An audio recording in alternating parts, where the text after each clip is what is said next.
Could you please state your name and occupation, then state your question? I'm Sakina D'Souza, and I'm a Catholic. I believe Brother Yusuf was a Catholic before. I would like to ask him the simple question. He was brought up like a Catholic, but what made him change?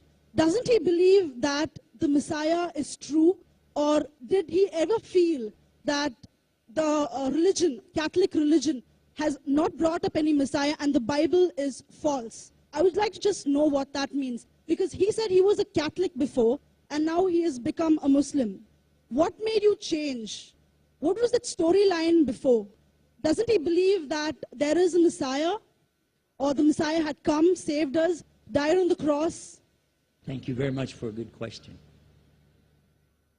I hate to disappoint you, but I wasn't a Catholic. But I was with a Catholic priest the night that he accepted Islam. And I asked him these questions you asked me. Because after all, I was still a Christian, a preacher in Christianity, and I wanted to know why my best friend, a Catholic priest, had converted. That's a pretty weird thing. A Catholic priest is not like a regular preacher in the Protestant religion. A Catholic priest has given up everything. He's given up his life to be a Catholic priest. When he enters into this realm, he's basically given away everything. He can't have a wife, he can't have children, obviously no grandchildren. He has no home, he just lives in a rectory or wherever they give him a place to stay. And he's sent wherever they tell him to go, do whatever he's told to do, and that's it. And he cannot disobey the Pope, otherwise they can kick him out of the religion, and if they do, he's excommunicated and he goes to hell forever. So how would a person like this want to become one of those Muslim terrorists? That's what I wanted to know. He explained in a very few beautiful words something that I came to learn for myself. He said that he was sincerely in the Catholic religion because he believed in God, that he had studied, his degree was in theology, and a part of the teaching that they as priests have is to study Islam. Every priest is forced to study Islam. Now, you may not know that, but you can ask your priest and he'll confirm it. And when you study Islam, even when Islam is taught to you by somebody who hates Islam, as long as they don't corrupt it too far, you can still see the truth in Islam. A classical example happened to me just recently when I was in Saudi Arabia. A friend of mine, very old copy of one of the first Qurans ever translated to English by George Sale. George Sale hated Islam, he hated the Muslims, but when he translated the Quran to English, he was true to the text of the words. Although maybe not getting all the meaning, he certainly was true to the text of the words. I was shocked when I read it. Have you seen it? You know what I'm talking about? Amazing. And listen to this. George Bernard Shaw, for instance, is one of many, a long list of people who read this and realized the truth of Islam. When people see the truth of Islam, it can change them if they want to be guided. If they want the truth, it can change them. You might think, I'm a Catholic, I'll never be anything but a Catholic. But I'm going to ask you a question, and I want you to be honest. This is not for you to, start a debate, but just be honest. Was Jesus a Catholic?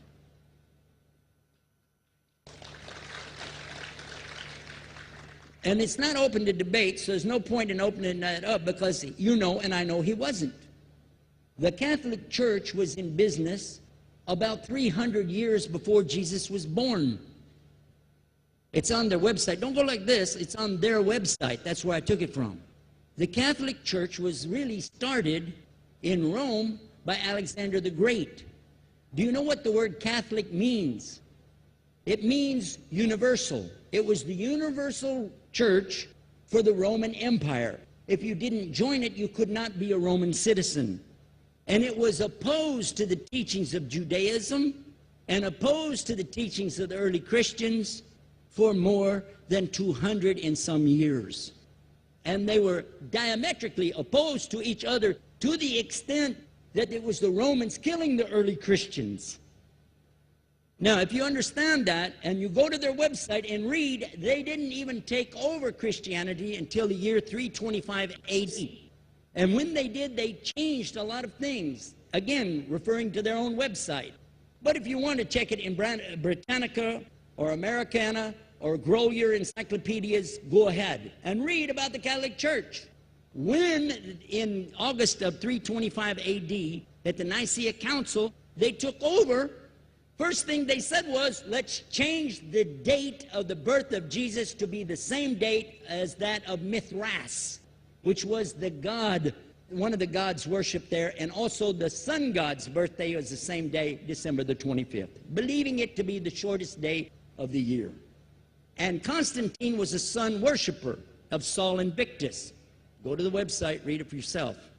There are a lot of points, but not the least of which, even today, if you go in any Catholic church, and I have, you'll see so many portraits and statues and idols and images throughout the whole place, that for the one who's never experienced that, for a Muslim who knows about these images, he'll be like, whoa, a'udhu billah. Whoa, what's this? The first time I walked in a Catholic church, I was about 10 years old.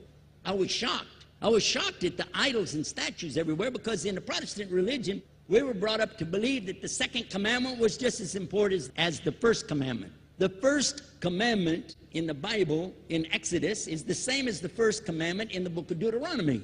It says, I am the Lord your God that brought you out of the land of Egypt in the house of bondage. You know no other God beside me. Beside me there's no other gods. Thou shalt not have any other gods beside me. How many in this room agree with that commandment? Raise your hand. You notice the Muslims are raising their hand, because it means Ashhadu an la ilaha illallah.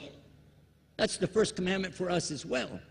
The second commandment you have clearly says, thou shalt not make any idol, any graven image of anything that creeps upon the earth, swims in the sea beneath, or flies in the air above.